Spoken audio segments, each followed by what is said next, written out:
Well, thank you very much for the opportunity to present here. We had some advice earlier to watch out for those New Zealanders, and so I guess you weren't thinking it would happen so soon. My background from New Zealand is in sheep, coming from a sheep farming family, beef and the dairy industry in particular. In more recent years, I've had the opportunity to go over, joining with Bioman in Austria, Europe, being able to put into practice another feature of my interest and career, which is dealing with data. I want to explain first what this funny 4.0 number is in the first place. It's best if we take a look back in evolution. So we're not talking about evolution of humans or evolution specifically of the feedlot industry previously, but the Industrial Revolution that started it all off. So steam technology, the introduction of basic mechanization. As that developed, there was still more human work to be done. As electricity came in, increased amounts of mechanization made that sort of work a whole lot easier, made things a whole lot more efficient and able to be processed further. But still we had room to move. And it's with the introduction of automation that we had the third technological revolution within industry, including farming. Automation of processes makes a whole process a whole lot easier. One step after another is taken care of. What we talk about with 4.0, however, is something quite different. It's putting all these different automations together. It's coping with the increasingly huge amount of data that we have in, making sense of it, and one of the key components is to be able to not just support decision making, but also make decisions automatically. Basically, the machine's doing the work for us, doing the thinking for us. And so a large part of it is this new area of artificial intelligence. We've already made great progress in many aspects of artificial intelligence, but we've still got a fair way to go. With the increasing amounts of sensors that we've got in agriculture today, there's going to be this greater explosion of amount of data there, and that data is not nearly as useful as it should be if we don't integrate it all together. My background as far as data, numbers, type of things goes back to when I was a teenager. I got into computer programming when it was first a thing on a personal home level. So this is a picture of the type of computer that I started off on. The memory on it, the RAM level, was 1 kilobyte. I think a few of you will have smartphones nowadays that will of course have a much greater capacity for dealing with data. But even back then, if you were efficient with the way that you programmed things, then you could do a surprisingly large amount of work just on a small computer like this. Fortunately, I got a wobbly extra 15 kilobytes to massively increase what I was able to do with the computer there, but it's still nothing compared to the amount of data that we're dealing now with in, for instance, our own Project 4.0 within Bioman. The vision that we have for the future with 4.0 in farming is that we can all just take a step back, let all these processes run automatically, and we become the managers of it. We observe what's going on, and life is a whole lot easier. The robots are out there doing the work for us. There's already some of those robots in existence, of course. But there's a reality check. There's an increased amount of screen time that's required for all this. There's a whole lot more junk that there used to be, whether it's those robocallers that are calling you up on the cell phone, or those junk emails that are coming through, and just the general, with the huge amount of data, a lot of that data might not be particularly useful, certainly if it hasn't been processed properly. There's also a question of reliability. So we have here an example of sensor drift. We have had, it seems, tragic consequences in the aircraft industry with that. If an automated pilot system is relying on one sensor alone, you need that manual override to come in. Thinking is also required still on the human component of things because we haven't really integrated those things together. There's still this unconnectedness, and so our actual workload can get a whole lot greater, especially in front of the screen and still on paperwork in many cases. We can't rely on things just within an Excel spreadsheet because we're going to have to look at so much data. We need automation of the thinking around the processes as well as the processes themselves. There's also a tendency in technology to kind of overpromise what's going to be possible within industry. If we look at this graph here, it's showing the typical progress curve of this sort of automation, artificial intelligence process. We go up into a peak of inflated expectations. An example would be if we've got autonomous vehicles. So an autonomous vehicle, there was great hopes for it just a few years ago, and then over the last few years we get this increasing realization that, well, if something's not that great actually at picking up what the other cars are doing, great at picking up where the lines are in a highway, but not so good at picking up a truck coming side on or a wall, then there's some obvious limitations in that technology. The machine learning required, the artificial intelligence required to match the human brain in some things is still not quite there. Many other things within that autonomous vehicle working really well to make it happen and to, in many ways, make the car driving safer. But we need that oversight on it. And I think in farming, in precision livestock farming, in the 4.0 of farming, we still require also that human oversight of, well, does that really make sense? Can we use that data in a better way than what the machines are telling us at the moment? If we look at speech recognition on the far side there, that's a good example of something which has got a whole lot better over time. I had a natural disadvantage with a New Zealand accent in a computer being able to understand what I was saying. So I put on my fake Arnold Schwarzenegger voice, and it could understand a whole lot more 5 years ago. But nowadays, it's great. So I have a smart home, recognises what I'm saying. I ask a question, it gives back a relevant answer.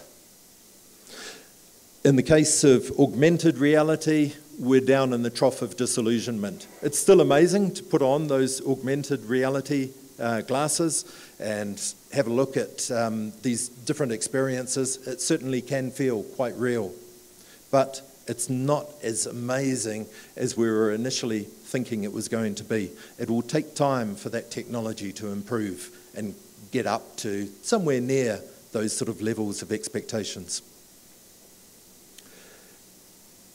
If we position precision livestock farming in there, on an average, it's still pretty early days. There's a whole lot more amazing things that we're hearing about. Some things we hear about this year, we wouldn't have even dreamed about, well, 5 years ago or even 1 year ago. There's all these expectations that are being built up, but in some cases of precision livestock farming, we're actually much further along this curve. The progress curve is right over into that plateau of increase. If we look at what's happening in the ruminant sector, we get some great examples of that. In fact, ruminants lead the world in the adoption of farming 4.0. 67 different types of monitoring systems available for ruminant farming systems. 14 for pigs, 13 for poultry. They're slowly catching up, but it's a lot more difficult to work out what's going on with those smaller animals, larger numbers of animals in many cases. What's possible, and we're already seeing much of this, is that life can come a whole lot easier for the different parts of our industry. So the veterinary advice becomes automatically recorded.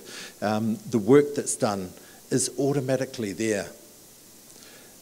We're looking for nutritionists to be able to be even more powerful in the advice that they're giving, because the synthesis of data makes life a whole lot easier for them.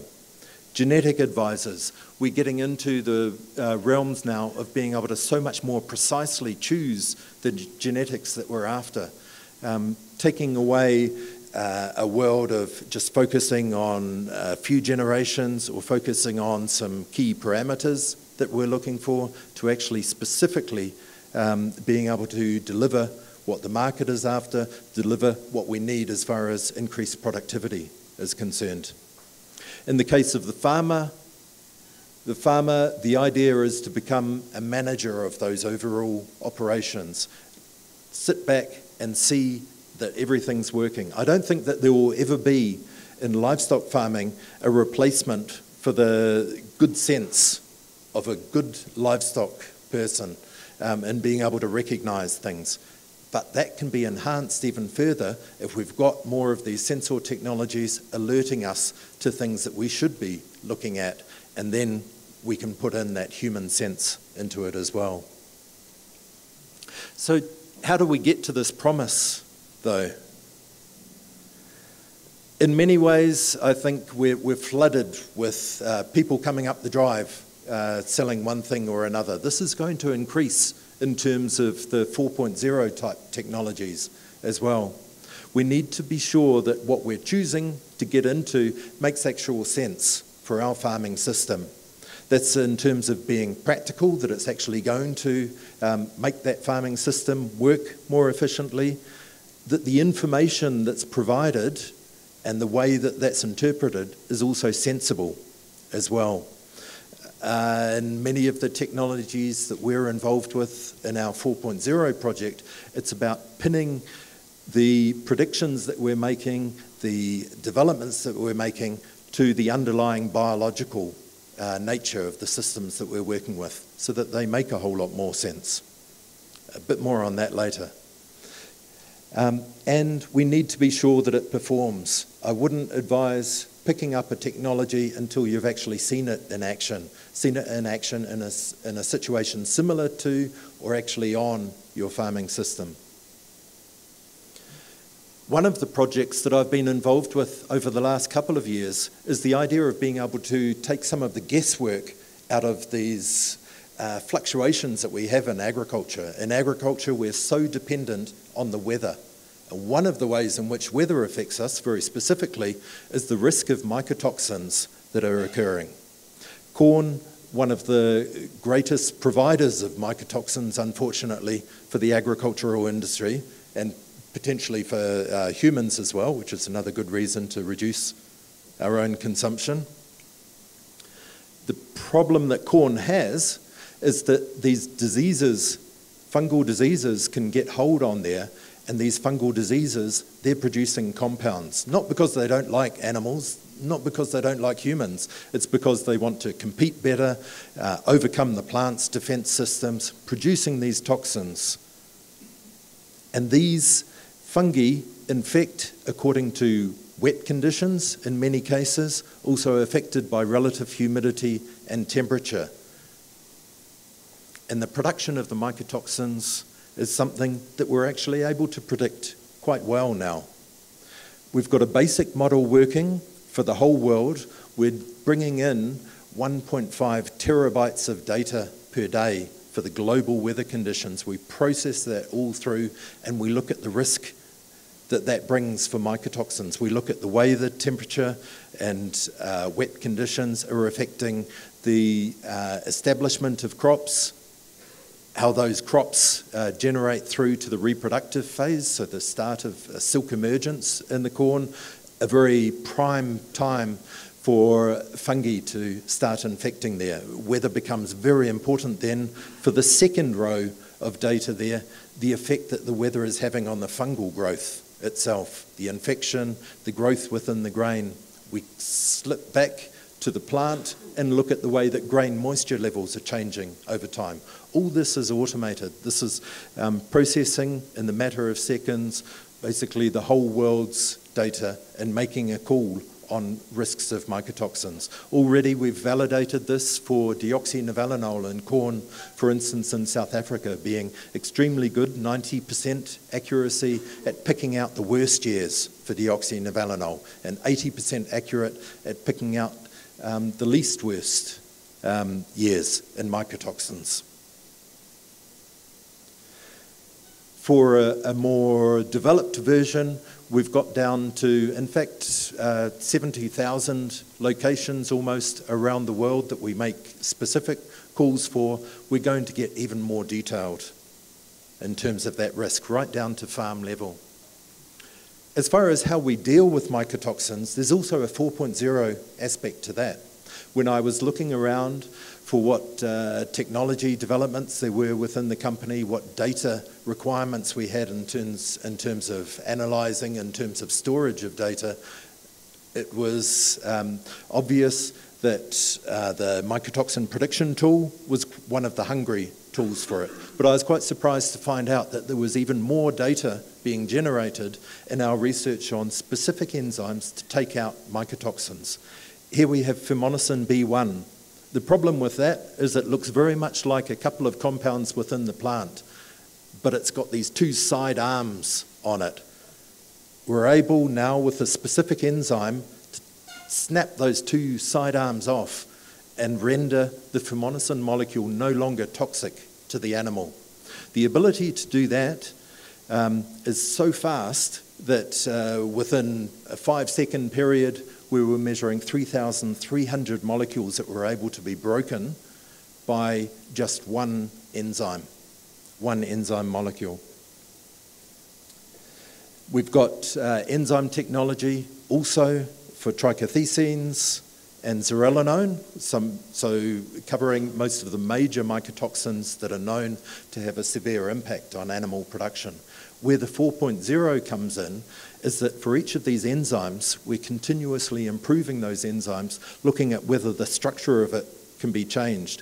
That 3D imaging of the structure and the modelling of a chemical process of how well does a mycotoxin bind onto that enzyme, how fast can it be processed, is all done with computerized technology, automated, generating 5 times the amount of data per day of operation than the prediction tool is working with.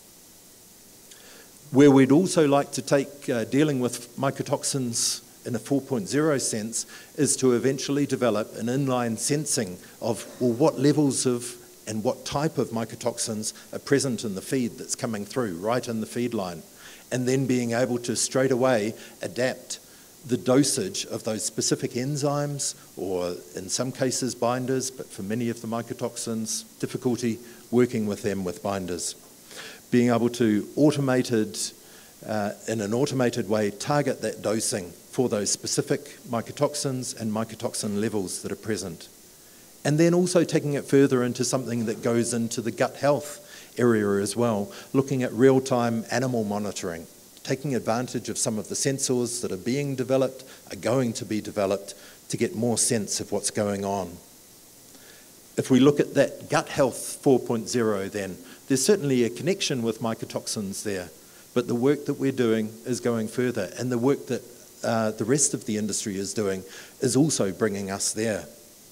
This SmaxTech example here of a rumen bolus being able to measure pH of the rumen over time, the graph down in the bottom centre, looking at how those changes are occurring, not just on a daily basis, but individual animals right to the minute, real-time data being sent off by telemetry so that you've got it on the computer and you're able to see how diet changes, how diet timing, how additives that are added into the feed are having an effect on that rumen pH. And in fact, as we go on, even greater amounts of information, including the volatile fatty acids, the profile that is produced, the quantity that is produced, the condition of the gut lining. Is the rumen wall in good condition? What are the papillae like How are the acute phase protein and other inflammatory responses going in that and other parts of the gut system? This response to stresses such as heat stress or mycotoxins, we're developing an app to be able to bring together the monitoring of that from blood results, from any bolus type instruments that might be present in there, to be able to help keep real-time monitoring going on there and help with the decision-making process, and eventually actually make some of those decisions along the way. One of the important aspects of that, though, is that it takes a lot of expertise from the industry, expertise from the various aspects of science around it to really get a good, sensible understanding of what some of these changes in data that occur actually mean. But we'll get better and better at that. Now, of course, one of the largest loads of data that we have within an organisation and within an industry that's going to take us into the future of 4.0 is a better and better understanding of genetics. We've got a book here of genetic code, what a genome might look like if it was put into book form. How to make sense of that, we're getting better and better with the development of genetic science, so that we of course know what codes for different eye colour within humans, but there's a whole lot more of interest if we still stick on the human track and talk about something that's already been introduced on the marathon side of things. Here's two of our leading scientists in the mycotoxin area, both with an interest now in running marathons, and in this case a half marathon, the first one that they entered into as a couple. Now this is Gerd Schatzmeier. He had been running half marathons for about 10 years. Diane decided to take up the hobby herself as well. 4 months later, entering into her first half marathon. And who came first? She was right ahead by about 1.5 minutes. The genetic analysis of their DNA code showed that she had a much stronger stamina gene within her. She had that genetic advantage right from the start. Some of the things that we're looking at is not just those genetics, not just, of course, we've heard about the importance of nutrition for running and for other activities, for life itself. The combination of genetics and nutrition becomes even more interesting. This idea of epigenomics, that we are what we eat, that what we eat can cause changes within how our genetic code is expressed, the upregulation, the downregulation of what's occurring. This takes even more data. Fortunately, we can get better at it. If we were still stuck in the old eras, the first and second generation of sequencing, we wouldn't be able to achieve the sort of things that we're talking about now. Now, with next generation sequencing, we're able to have something handheld, so much like the difference between your smartphone and my original ZX81 computer from back in the 80s. We're able to do a whole lot more with a handheld device, information going directly up to the cloud and being transmitted to that smartphone that you've got in your other hand, to be able to make sense of the information around us in a genetic way. If we look at the taxonomy of what's present there, then we're using this for looking at the microbiota within the rumen. We're looking at this for the microbiota within the feces, which is a little bit easier to collect than rumen, but in the future, this will be a bolus type technology, taking in that information and getting an idea of what sort of microorganisms are present and what effect the different management techniques and additives that we have coming in are having on that microbiology to help us make decisions about which is the best way to go now to improve the performance of that animal, to improve the health of that animal. And a lot of projects on antibiotics. So we heard already a couple of references to antibiotic resistance, to the idea that there's industry is being pressured into reduced use of antibiotics to better understand the presence of antibiotic resistance and also to look at the tools that help improve livestock production in the face of reduced antibiotics, genetic information, including the presence of antibiotic resistance genes, is an important factor. And then, of course, livestock genetics itself. We've seen a huge transformation back from wild-type cattle through to modern cattle, whether it's beef production or dairy. The evolution of that technology has come even further just in the last 5 years, with the ability to very precisely look at the details of the genomes and understand what it is that we want to target and how we might be able to target that, whether it's through evolved conventional breeding or indeed through the use of things like CRISPR technology to be able to specifically select details. That's quite different from old school. I say old school as in the last 10, 20, 30 years or so of genetic engineering, but being able to very specifically put in markers there. So it's not randomly shoving something into a place on the genome of the animal that we're working with. It might be a bit more acceptable to the wider public if we're being very specific about what's being done there. But it still needs that human oversight to make sure that what we're doing is something that the consumer is comfortable with.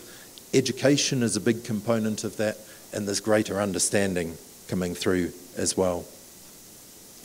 In terms of that understanding there, we're able to map out the genes that are present within, not just in the microorganisms, but also within the animal, and make much faster progress.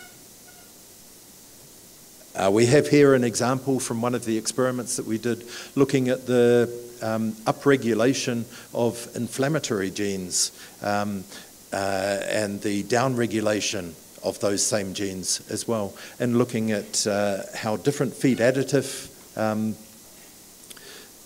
introductions were having an effect on the presence of those upregulations and downregulations. But all this is a huge amount of data. If I was talking before about the 1.5 terabytes of information that we're working with daily just on the weather side of things, when we talk genetics, then we're talking about just from a simple experiment that we're doing, involving perhaps 80 animals, different treatments, getting genetic code from the microbiology within the rumen or within the gut system of that animal. That experiment is providing us with, in many cases, 2 terabytes alone, just from a small experiment. Imagine how much information there is going to be available globally as Farming 4.0 increases. And these are the sort of things that we're going to have to deal with a whole lot better so that the industry can benefit from all this promise that 4.0 offers to agriculture. Thank you.